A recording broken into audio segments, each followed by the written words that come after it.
What's up guys? This is going to be a tutorial of how to check whether or not a number is a prime number. First, let's include the modules that we need. Then, let's develop our main function. Let's create an integer variable for our number. And then let's ask the user to enter a number to check.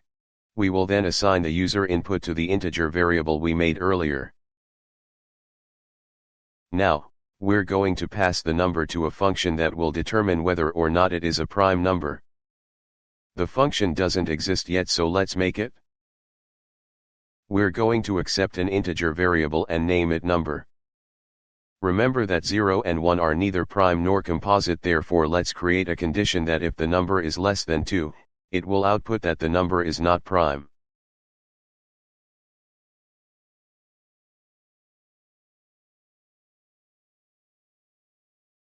We will then return so that the function will not continue anymore. Now, let's say that the number is neither 1 or 0. We have to divide the number with everything to know if it is divisible by something.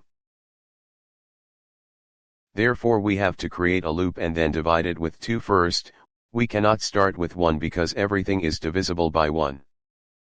Then we are going to stop dividing before the number itself because everything is divisible by itself. To check if the number is divisible, we have to get the remainder, and if the remainder is 0, it is divisible. If it is divisible by something between 2 and the number, it means that the number is not a prime number. I'll just copy-paste what we did earlier for the 1 and 0. However, let's say that after checking everything between 2 and the number, it is not divisible by anything, meaning that the factor can only be 1 and itself. Therefore, it is a prime number. Let's try running our code. First let's try 0.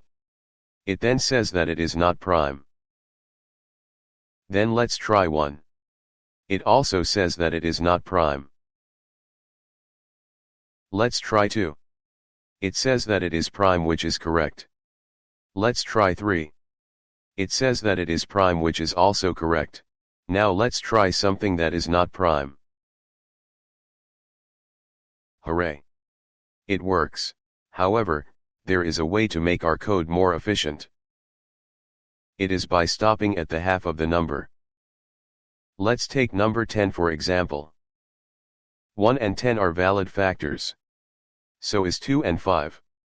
However, 3 and 10/3 as well as 4 and 5/2 are not valid. How about 5 and 2? They are not valid because we already included it earlier. The succeeding 3 pairs are also not valid. As well as 9 and 10/9. 10 and is also not valid because we already included it earlier. As you can see, after the first half, no factors are any more valid. Some of you may ask, why is it less than or equal rather than just less than? Let us consider number 4.